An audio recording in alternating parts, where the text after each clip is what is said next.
Some of you may have already watched the birth and childhood lecture. This is now continuing on to adolescence or young adulthood. Kind of have this kind of grouped together a little bit. But yep, there we have it. And of course, we're going to start off with a question. Well, questions, plural, I suppose. When does adolescence start? When does it end? Reflect on your own adolescence, how you feel then, and how you feel now. What were your daily activities like? Do you feel like you're an adult, an adolescent, or something in between? Why? Now, I imagine that most people who are going to be watching this lecture are probably in college, and most college students, their adolescence wasn't necessarily so long ago. They probably just a few years prior, or maybe just a year prior, were in high school, living with their parents, and really haven't really gotten much out in the world. And of course, when you're starting college, well, there's certainly some changes. Some people, finally get to organize themselves for the first time in perhaps their life. They might have more of a discussion on, what classes they take or when they take them. This might be the time that they are able to maybe get a job for the first time and really make their own decisions. However, a lot of students still usually aren't quite feeling like an adult just yet. And, well, quite honestly, there's a reason for that. Adolescence is very much an interesting time, and different cultures do have different ideas as to when things start and to when things stop. For example, in Judaism, you are an adult by the age of 12 to 13. It then moved to 18 and then it returned back to 12 to 13. But in order to really discuss this whole concept of developmental psychology, we do have to make some actual decisions as to when the actual times are that things start and stop. And a lot of developmental psychologists have kind of settled onto this time period of adolescence, at least in the US, that we have these different stages, this early, middle, and late. Some also argue for another stage that goes into the mid-20s. Probably not a bad idea, to be honest with you. But 3 stages of adolescence, the early adolescence, basically running from around 10 to 13 is the aim. This is around the time your puberty would basically start, or at least should by that point. Middle adolescence, ages 14 to 17. And late adolescence, which is where most of the college students are, looking at 18 to 21. All these terms is what we're basically going to use in this lecture here. But if you notice that whole concept of that late adolescence, that legal adulthood, but you're still really an adolescent there, at least by this stage. And the argument for the mid-20s, the next one, so ending at say 25 or so, that would at least get you out of college life. And some people can make actually a very compelling argument to why adolescence could actually end around 25 or so. We'll try to get into that a little bit later. Physical changes. Well, I'm going to assume that probably a whole bunch of you have already taken sex ed. I'm kind of hoping. Not every school does do it, and that's a whole subject for a different debate, different discussion. I do wish they all would, but but hopefully everybody's taking it, so I'm going to just do this briefly. First thing that goes on around the physical changes of when you're moving into adolescence is puberty. A lot of people were probably, when I said, hey, when does adolescence start? A whole bunch of people usually say somewhere around puberty. And that works wonderful. Around puberty is when your hormone changes are just your hormones going a little bit crazy, doing all sorts of things. You may notice that you're getting a little bit taller, especially the guys, but certainly the girls too. Pubic hair, not only there, perhaps other hair in other locations where you didn't have a lot of hair before. And things like skin changes, think about your acne. It's not a lot of that's caused by hormones as well. A lot of other things that we're going to cover. Boys, additionally, will probably start getting some facial hair. Some girls might as well, depending on your background. But usually it's mostly the boys. And boys may also notice that their voice deepens. It might not deepen a lot, or it may deepen very, very extensively. The girls, young ladies, may start to notice breast development, as well as the start of their menstrual cycle. Usually, puberty begins sometime before age 16. So if you haven't quite gotten there yet and you're concerned about it, certainly reach out to your doctor, because that they might want to double check, make sure you're okay. If another thing about physical changes, you can first of all, you can get them very early. It's called precocious puberty. You could get it as early, I think the earliest I've ever read about was like 4 or 5 to start all of this, and you could have it develop a little bit later as well. But like I said, normally 16 is around that. If you are transgender, you may actually experience puberty multiple times. If you're lucky and you're able to go onto basically a hormone blocker, you might be able to slow down what should be puberty 1. And then if you continue to transition, you basically just go through the other puberty and less stress on the first one. But yeah, and it doesn't get any better the second time, really. At least not for me. Cognitive changes. A lot of things happen, besides the obvious physical ones, which is usually how, things start. Certainly stuff happens in your brain too, partially due to hormones, partially due to other factors. And here are some of those things. Changes in brain functioning. For those who watched the lecture on birth through childhood, I mentioned this guy named Paget, and he said in his 4th stage was when the abstract thinking starts to really show up. Well, he said somewhere around 11 or 12. That corresponds very nicely to the first stage of adolescence, which they said starts between 10 and 13. Well, I think 11 to 12 is pretty good. So at this point, that deductive reasoning is more likely to really show up and more likely to be functional. You can also just think more abstract concepts in general. It was something a little bit harder to otherwise deal with. You don't necessarily have to have something physical in front of you to figure things out.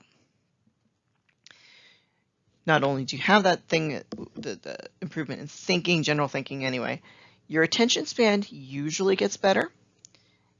It's not required to get better, but usually it does get better. Even people who do have attention deficit disorder, usually there is at least some improvement.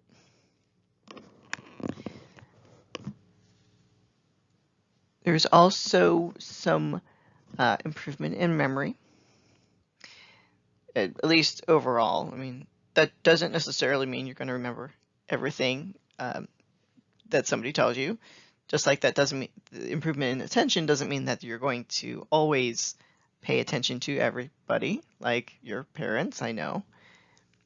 But in general, your memory is going to improve somewhat, especially your working memory, which, as you may remember, is a type of it's very related to a short-term memory. Basically, it's a short-term memory that you manipulate things. So primarily your working memory will improve. Yeah, processing speed is about as good as this is going to get.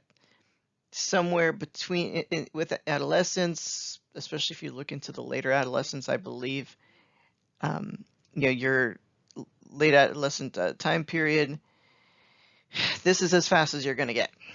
So past late, mid-20s, early 30s, things start going downhill. So if you're trying to learn something, trying to do some type of speeding thing that requires a lot of processing, this is your great time. Video game players, you can become a professional video game player, but most of them retire by the age of 18 or 20. Part of that actually is because of stuff like the processing speed. And here are the workings of the adolescent brain, so you can learn a little bit more.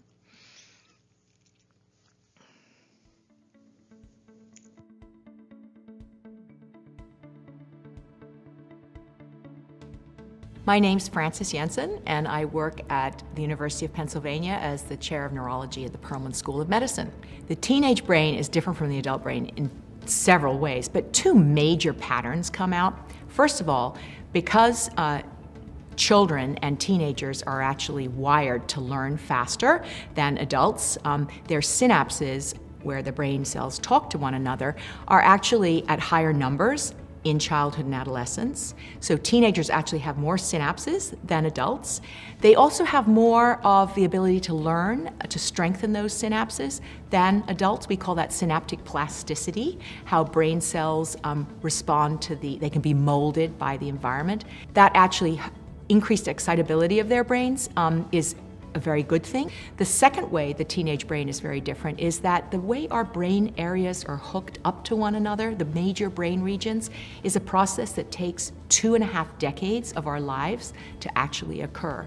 The brain is the last organ in the body to mature, and therefore it takes until your mid to late 20s to finish. And that property that takes a very long time, one of the major properties is the way we connect brain regions up to one another.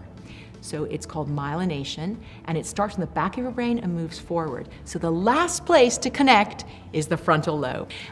Frontal lobe is important for judgment, impulse control, decision making, and empathy.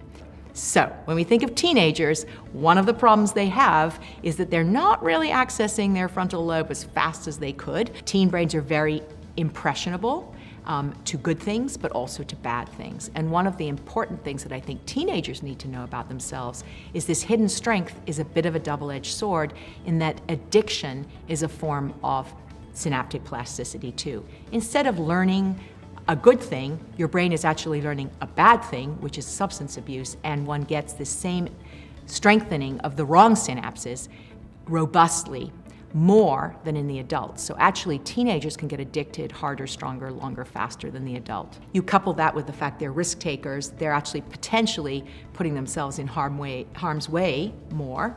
But it's not just the process of getting addicted. Actually, some of these substances prevent the normal process, the good things happening in your brain, and can change the way your brain develops.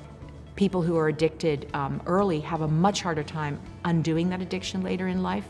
There are other things, though, like stress, that can affect your brain in the adolescent years and can have long-term effects on later adult development, such as increasing the risk of depression. I find when we explain some of the new research on the teenage brain to parents and teachers, there's a sense of, so that's why they did it. Oh, now I get it.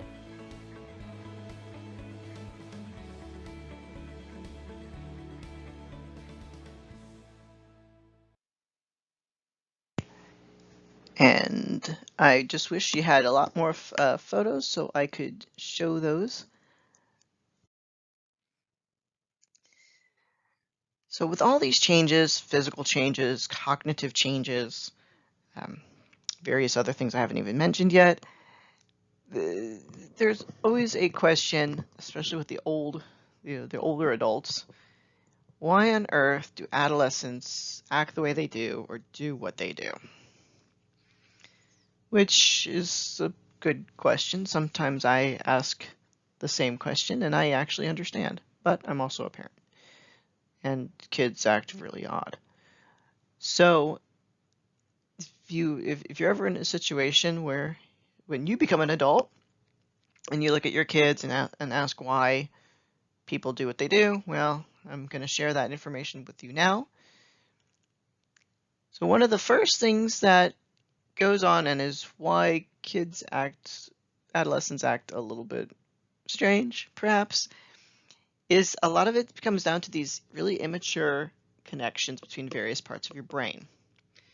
A lot of this is very important to stuff like executive functioning and really thinking. So your prefrontal cortex, inferior parietal lobe, and anterior cingulate cortex, usually just called the ACC, when those things aren't fully, formed or the connections aren't mature, sometimes people act really different. When they do mature up, they improve this thing called executive functioning, and it helps with a lot of things. It helps impulse control, some also attention span, as well as being able to plan things ahead. One thing that we know also prevents or slows down the maturity of these set of connections is stress as a little baby. So excessive stress as a young child, baby child, can slow down the maturity of these various connections, which can cause more problem in adolescence. But like I said, if this all works out, your working memory also improves impulse control, so you're not like running out in front of a car doing something excessively crazy, and you also will tend to have a better attention span once these things all mature up. But it does take a while sometimes. There is also a lot of activity in the ventral striatum and the ventromedial prefrontal, and I guess I should have said cortex too, but the greater activity in the ventral striatum and ventromedial prefrontal cortex. Apologies, sometimes I just drop the cortex just because I'm so used to saying it. I'm just used to ignoring it. But a lot of this comes down to stuff like your reward and punishment. If you have a situation that comes up and you have to make a decision as to, maybe you have a friend who wants you to go out and party and eventually like do a drug or whatever they do. Maybe go bar hopping and you're going to like drink and drive, maybe you have to make that decision as to what you're going to do in that situation. Maybe you really do want to hang out with your friend, but maybe you don't want to be drinking and driving because of the punishment or because of whatever else you can. That's a serious problem.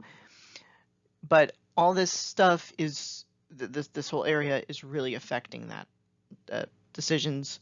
That is part of that decision-making process. Which one do you choose? Then there's also this concept of this development of the social brain. This is a hypothesis that comes up from time to time. You can look it up on YouTube. And basically it says, just as I mentioned a second ago about the friend who might want to go bar hopping, basically it's saying that your brain is really susceptible to all sorts of external influences, peer pressure, etc. So you want to be social.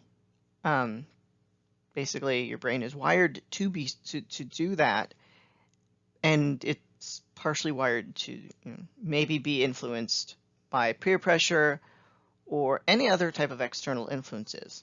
We talked about social learning theory in another lecture, where it was we were talking about Bandura and the Bobo doll, and watching the violence, that aggression, basically does this, made the people more aggressive toward the kids more aggressive towards the Bobo doll.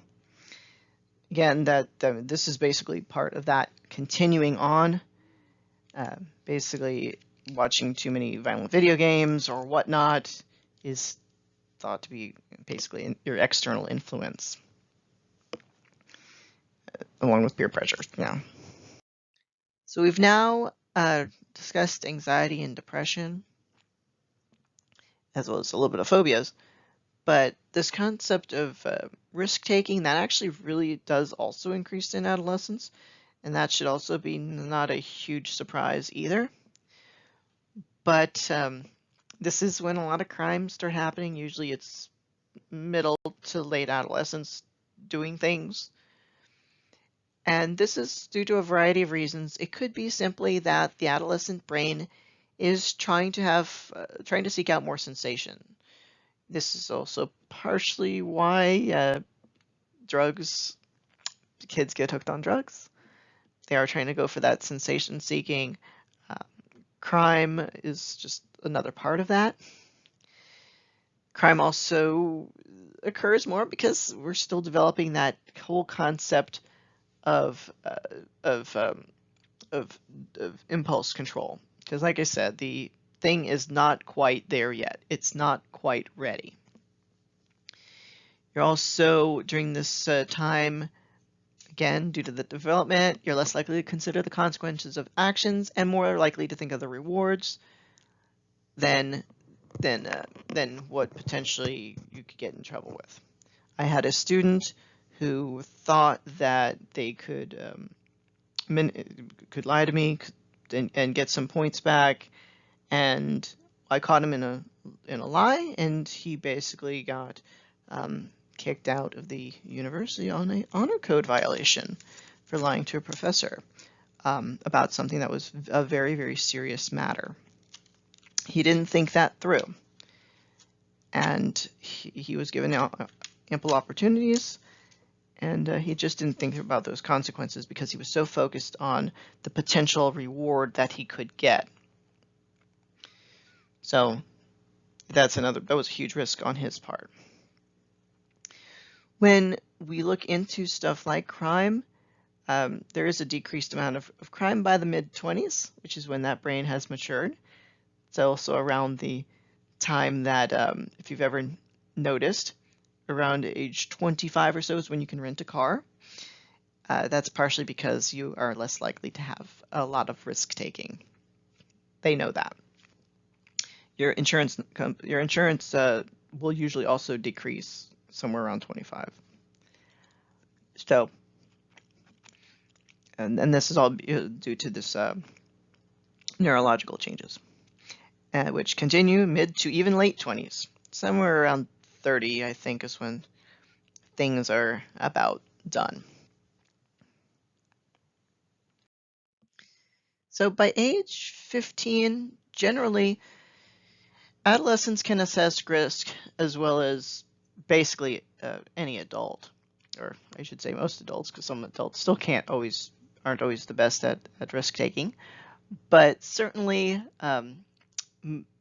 the adolescents who maybe say they don't know what they're doing, well, usually they actually can assess that certain things are dangerous.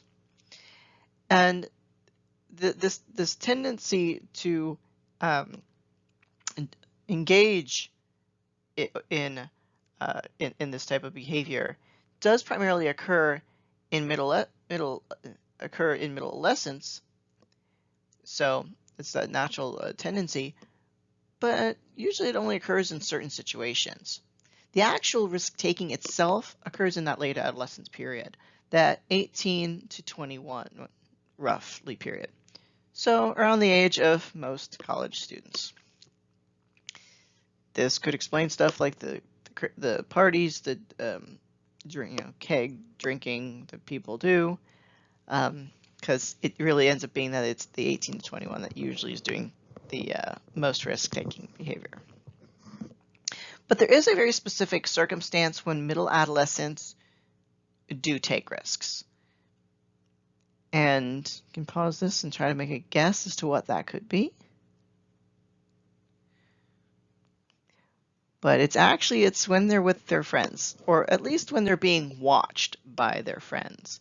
There is a guy who actually did this. He basically had this risk-taking game, and where the goal was it was called Stoplight, where they went through and you had to get to a certain destination in time, and it was an auto simulator, and if adolescents were being watched by their friends playing this video game, they just like sped more and did more risk-taking behaviors than if they were just them and the experimenters alone.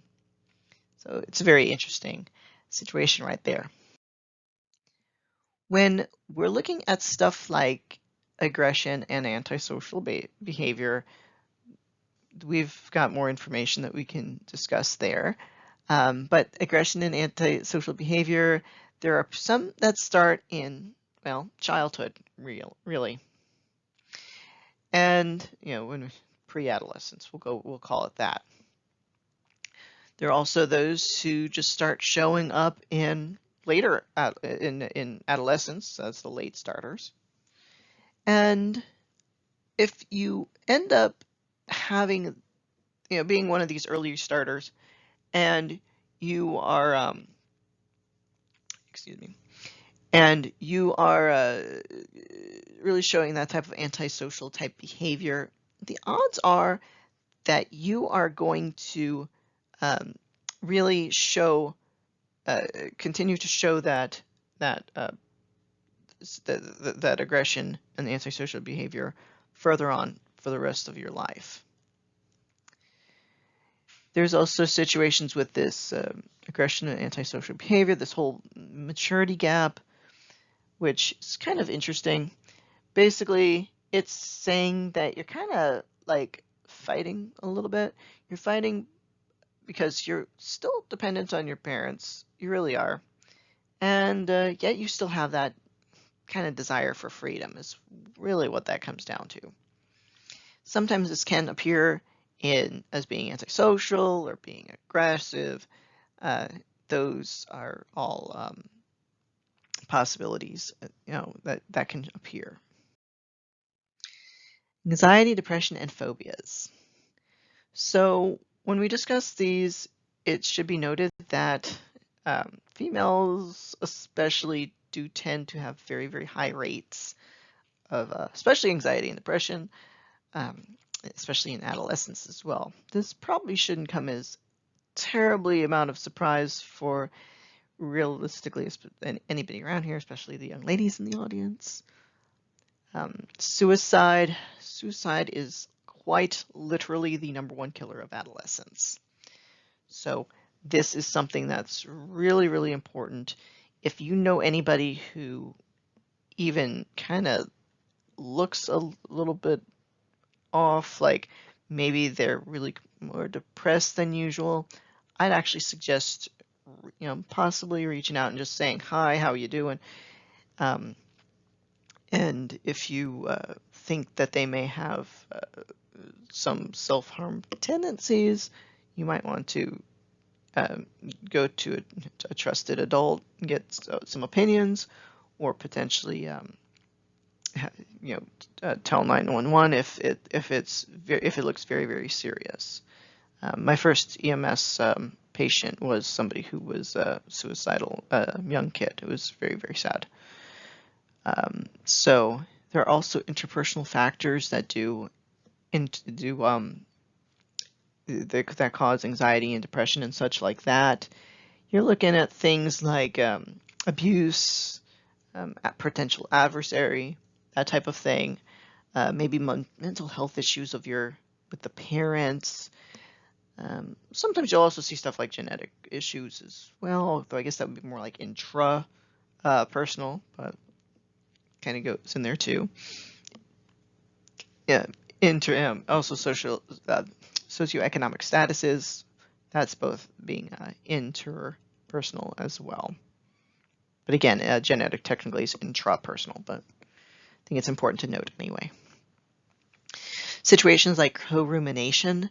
It is co-rumination is basically the fact that if you have anxiety or depression, you're probably going to really be overly focused on anxiety and depression, and that is really rumination. You're just going on and on and on in your mind. It's not a great thing. But people with anxiety and depression and such, this does have to have a negative effect on relationships for the most part. People don't really want to hang out with somebody that has a lot of anxiety, depression, and phobias. But so that actually can make it a little bit worse because now they're being pushed away. So it is something to at least be aware of. The thing about phobia is that's kind of an interesting situation. Across the lifetime, it turns out that teens actually have more phobias than at any other point. Teens have something like 16% of teens have some type of phobia. When you realize that as a child, it's only about 6%, and after you get out of adolescence, it starts dropping again. It's actually very interesting there. But as far as fears, phobia, what do you call an agoraphobic adolescent? A quarantine. Sorry, I couldn't resist there. But I can't really find a good joke about, I don't want to do a joke about suicide. That would be horrible. Because that's just not a good thing. But if you are experiencing anything like depression, anxiety, or anything else, please talk to somebody. Talk to your local counseling center. Your university does have one. You also might want to reach out to something like maybe the National Suicide Prevention Lifeline and try that. That's especially if you're doing depression and anxiety. This is what these people are here for. And at least the National Suicide Prevention Hotline, they are free. There's actually a ton of things like that out there. There's even at least one that if you don't want to use the phone, you can text them. But I've not really had a lot of experience with that one. But this one has popped up an awful lot. So I trust that it's one of the ones that people a lot of times recommend. But seriously, this is a very serious issue, especially with depression. So please, if you feel like somebody is sad, just reach out to somebody, please. So societal changes. A lot of things are happening when you're an adolescent. First one up, your relationships with your parents. Quite frankly, they are going to change one way or another. You're probably going to have to do something like renegotiate those relationships. You guys are becoming adults if you're an adolescent, and your parents are always going to look at you like you're the baby. And that's just be aware of that. But you are still going to have to have this discussion. Not necessarily directly have this discussion with them, but even if it's not actually verbal, just one way or the other, you are going to renegotiate something with these parents. You're going to be working on your independence. You may find that you are able to negotiate a little bit more independence. Maybe you can borrow the car periodically, or whatnot. Hang out with your friends a little bit more. Not quite always be under their watchful eye. Same thing with that. You're taking more, you're really taking more responsibility, making some additional decisions, being more of an independent person, which is something that's really going to be helpful when you become an actual adult. This is a really great time to practice, what it's like while still having basically at least some parental guidance. And that's really, really important. But you do start to make your own decisions, and that's great. Even though you are doing all that, your parents are at some level still monitoring you. It just might be more of at a distance. And if they're not monitoring you, almost certainly somebody else is monitoring you. So a lot of universities take on that role because they do have a lot of college, obviously they got college students, which are mostly still late adolescents, and they will start doing that. Your professors really shouldn't be necessarily placed in that role, but they are having to at least report stuff like if you are on an academic alert or something like that. That's all what this is. And here's your little trivia in case nobody noticed.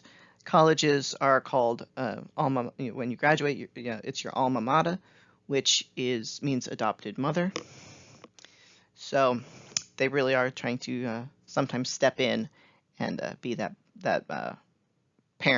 parental figure. There's also, when you're dealing with all these stuff, you still have got some psychological control issues one way or the other, and either you're trying to really manage your own control. Your parents might still be trying to influence you as well, so be aware of that. But this is now the time you get to spread off on your own as well. Relationships with peers also change throughout adolescence. This is when you're going to just sit there and you're going to start really talking to them. You're going to be, this is going to be your group where you're going to be sharing all your, I don't want to say deep, dark secrets, but you're going to start to bond locally. This is also, around adolescence, is the time when you start seeing more of a mixed group. Usually the younger children try to single themselves out kind of like by sex. So if you've ever seen the big sign saying no boys allowed, no girls allowed, usually by adolescence that's starting to disappear. So it does. So as you see in this photo here, we got a couple of 4 boys and like 2 girls. Only God knows what we have in the back. I think it's mostly boys in the back. I think we have 1 girl in the back too. But this is obviously a friendship group. Now you're also going to have this situation called a clique. I'm sure people have kind of heard about that before. And that's basically a group of similar peers. They usually have similar attitudes, maybe a similar family upbringing. That would not be unheard of at all. Usually these things are about 5 to 7 people. I'm sure they can be smaller, but usually it's somewhere around 5 to 7 people. Yeah, but the key here is, because I'm going to go through another list, another type of group in a second, or in a few seconds actually. But they're going to be very similar to the concept of crowd, but not exactly identical at all. These are smaller, and it's mostly like attitudes and behavior. Going back to get to crowd in like another minute or so. But when we get into these groups, this is when you see more risky behavior. Kids, when they're alone, they might do something, but they might not. But when you're in a group, all it takes is maybe 1 or 2 kind of sketchier people to make a suggestion, and other people will suddenly go and do that riskier behavior. I was in a small group in high school, and we were all good kids. Something came up. Um, Somebody went off, actually transferred out of school. New groups of he they fell into a little bit different crowd, and they started doing a lot more riskier behavior. Luckily, everybody came out okay, but it could have ended badly as well. Now, if we're looking into that risk after we deal with the riskier behavior, yeah, we also have this whole concept of peer social support. So you're going to, at some point, really start leaning on your friends. Now, social support amongst your peers is great, but the problem is that sometimes they don't really have that much more life experience than, say, you do. So that is something you should also be aware of. Yes, I know you're going to be leaning on them for social support, but you might also want to consider having an adult that you also can trust outside of your peers, just to have a second opinion. Some peers are going to be great. Some people, their advice might not be as good as it could be. Going down in adolescence is when we have that concept of crowds, which is different from the clique, which is the groups of similar peers.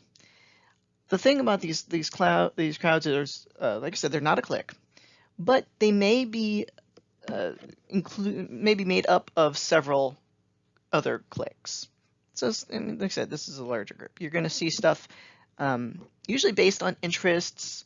So it could be the jocks, it could be the nerds, it could be the theater dorks and the band dorks. And I can call them dorks because I was a theater person. So I was also a nerd person, but I think theater was my primary thing.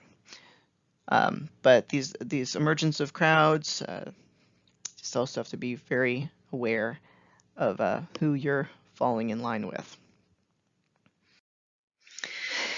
It is within adolescence, usually when romantic relationships start to develop. This is when most people are going to start dating. Now there are gonna be some people that are not really interested one way or the other. Um, there are people that really don't have any interest in romance or dating or anything like that, and that's completely okay. They're normal. Um, but the vast majority of people are going to do something like start to date. Usually, it's going to happen in adolescence, and just because it is is starting to be a romantic relationship, that doesn't mean it's going to be long term necessarily. In fact, most romantic relationships amongst, say, high schoolers are usually pretty short lived. Now, despite this, these can be incredibly meaningful to you, to really to anybody who's experienced some of this. If they are longer term, you're probably going to be friends with these people forever, even if it doesn't go anywhere. My best friend dated somebody for 4 years, starting in middle school. They're still very close friends. I have another friend who had the same partner throughout high school. They're friends. They're not together, but they are at least very good friends.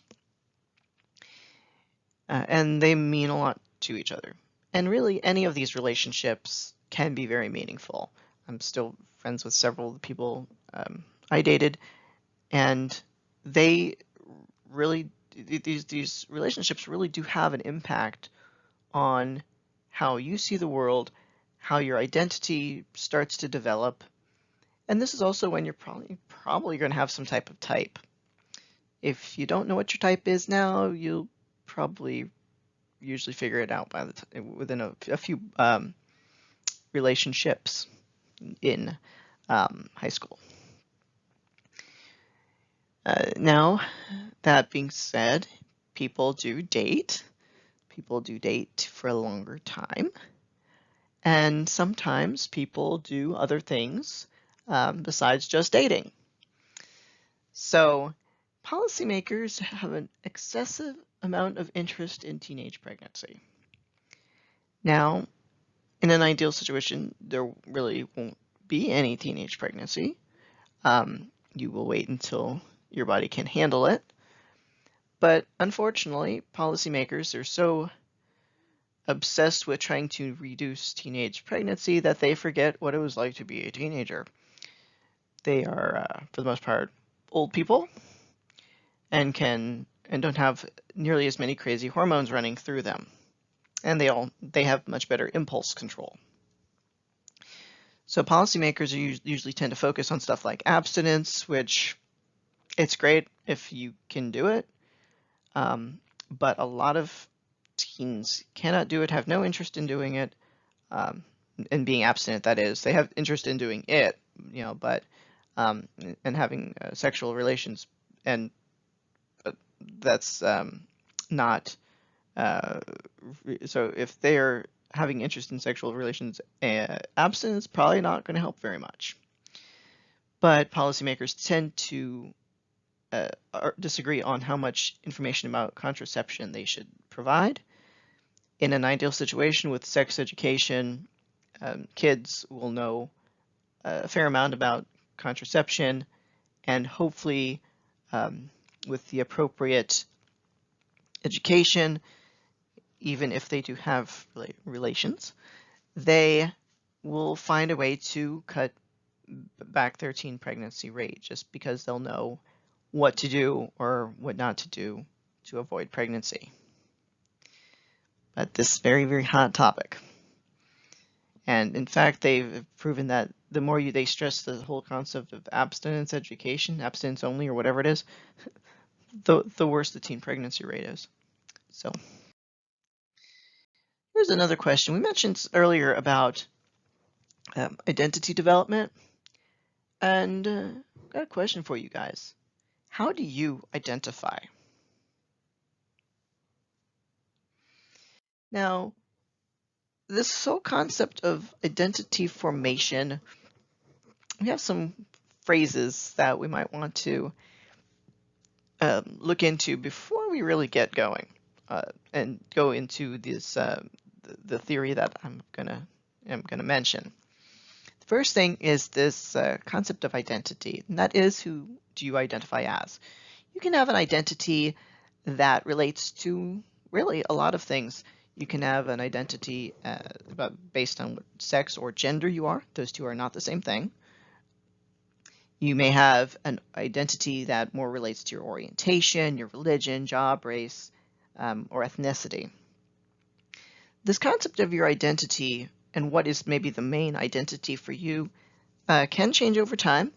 There might be a situation where you really stress yourself as being your religion, or maybe then all of a sudden you move to being you're really stressing the gender part. It can also be a relationship, and of course that's just which one is more dominant in your way of thinking. I am transgender. At one point, being trans was my main ethnicity, not my main ethnicity, my main identity. My when I became more comfortable in that, my main identity really moved to being my religion. I'm an observant Jew, and I really think that that was important too. And I always have this identity as like an academic, and that's a personality trait. So all these things change over time. Ethnic identities even can change over time, especially if you have mixed ethnic identities. For example, I grew up thinking I was Dutch. It turns out I'm Surinamese because of how this worked. So while I used to really stress my Italian identity, Surinamese, for whatever reason, I'm still exploring that. And right now, if anybody asks, I usually refer to that one. But that's just an example of what is more important to you changing over time. Now, so other aspects of this identity formation is stuff like how are you, or, how committed you are to this identity. Have you spent a lot of time going, yeah, I'll just, seems like a good idea, I'll just do that, or you're like being very, very passionate about this. Also, there's this concept of exploration. You can explore identities and see which one is a best fit for you. If you just take things by yourself and go, okay, well, if somebody gives you an identity and you're just like, meh, I don't, that's fine, I'll just do that and not explore further, you may not really have that much, you might just don't want to explore. You also might not be committed either. So, but you might actually be. And that's when we get into the theory that I'm going to discuss, which mentions how committed you are, how or not, and how much you want to explore based on the type of different forms of identity. And we'll explain that there. So James Marcia's ego identity statuses, I'm sorry. I don't know, I used to say states.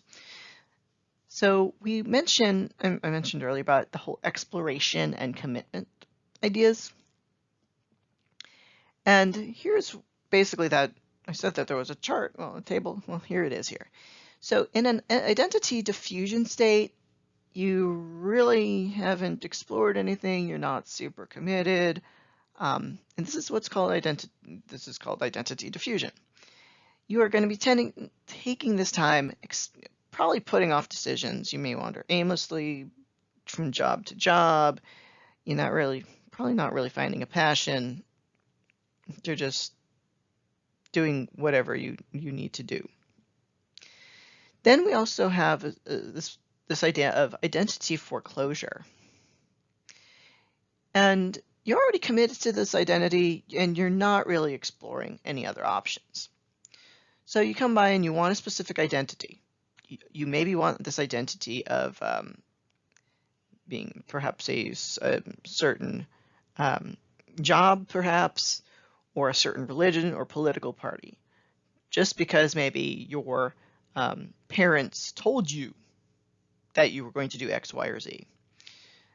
And that's a possibility. If you're like, all right, okay, I'm committed to being a blankety blank, but you don't explore, that's this whole foreclosure issue. When you do explore but aren't super committed to any one thing, this is this identity moratorium. You are exploring, but no superly strong commitment. You're not really sure what identity works well. There are some people that are still undeclared majors that are taking just gen ed requirements, just kind of bouncing around. They're being forced to explore by the university, but they haven't fully committed to one major or another. Now, the last one, this identity achievement, you've explored your options. You found what you think might work the best, and you're committed to pursuing that field. Given how hard it is to go into grad school, you really need to be committed at the very least, and usually you will have already at least explored a little bit through the exploration phase because of the undeclared majors. So you don't have to necessarily, but even if you haven't, they're going to make you explore before they admit you to these to some of these fields. If you're also one of those people who maybe want to explore other religions and convert to another religion, that might be a situation in achievement as well. It's a very interesting situation. We've now covered several things in adolescence. We've covered risk-taking, some of the changes that go on, as well as some also in identity development. There are also a few other things that pop up in your book, but there's no great place to talk about them, so I did put them in the back here. And one of them is this thing about academic achievement. Most American adolescents are still in some form of educational system. So this isn't the same, isn't like that in all countries, but it certainly is like that in the United States. Academic achievement, there are a variety of factors that are predicting this achievement. Parental engagement in the activities, even if you are a college student, having a parent that is actively engaged to help you or to make, give very basic advice, that tends to allow you to do better than a parent that maybe doesn't have a clue. That is a huge factor in assuring that you do well. You also have to be motivated. Not everybody is motivated to take classes that they didn't sign up for, which is why I always suggest you take something that you like. But otherwise you might not be motivated to do well or do anything like that. But intrinsic motivation to do well or whatnot is also really important. The quality of your school. Generally, the way that you decide school quality is how selective the school is. So a higher selectivity rating, usually you will do better in. So maybe a school that only accepts 20% of their students might be better quality than somebody who takes 70% of their students. Of course, there are other factors, not just the school itself, but if you're going to college, you might want to look at your department. So I know one of I minored in theater in undergrad. I don't necessarily think that school was the best for theater, but I've seen some much better theater departments at less selective schools. So you also may want to look at your department that you're looking into, not just the university, but both of them are important. So just kind of group those things together. Doing well academically is a mark of being very positively adjusted as an adolescent and transitioning into adulthood. So if you're not doing well, you may end up dropping out. There might be other factors that, of course, could be portraying or could be influencing that decision of dropping out. Maybe you just have other stuff to do. Maybe you have other jobs. But generally, it's looked as a negative adjustment. Of course, there are always a variety of other factors. So, dropping out of school is not always necessarily a horrible thing, but this is usually how it's considered unless the other person knows what's going on. Like, be aware of that if you are going for jobs or whatnot. During adolescence is also the time when diversity is one of those things that come up at where you're really going to be exposed to people that are different from you, or you might finally notice how different you are from other people that you may not have noticed before. Some of the stuff is cultural, such as we were discussing risk-taking earlier this lecture. For example, that is very much different between cultures, and America is a melting pot. So, be aware of if your culture might consider something a little bit more risky than another one. My graduate advisor told me great stories about risk-taking in Russia. They have a very, very different sense of what is considered risky behavior there than in the United States. Diversity, there also may be situations where different parents, different cultures may have different ideas about how independent the teenager, adolescent, whatever you want to say, has or gets. This comes down to any form of control, how much independence, how much self-selection. In some cultures, the adolescent doesn't get even a choice in who they date or pretty much anything like that. And then there's other cultures where the adolescents have pretty much free range. There is a situation that just hit the news a few days ago. I'm currently filming in fall 2021, where there were one of the senators, I think it was senator or representative, they allowed their the 10-year-old and 12-year-old kids to plan international vacations to Mexico. Yeah, and that was Ted Cruz. So that's a heck of a difference. 12-year-olds planning out an international vacation versus other cultures who can't even get a date, make a decision on who they date. There's also diversity in stuff like gender, ethnicity, and social class. This might be the time as an adolescent where you really do start to notice how different cultures treat different things. Certain cultures, the poor women do more than others, like I mentioned. Some cultures have less autonomy, but this is usually around the time you may start to really notice that type of thing in at least the U.S. And we do have differences in social class as well.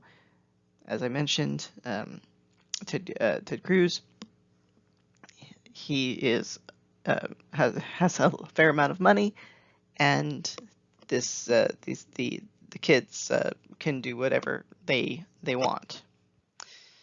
But that's another example.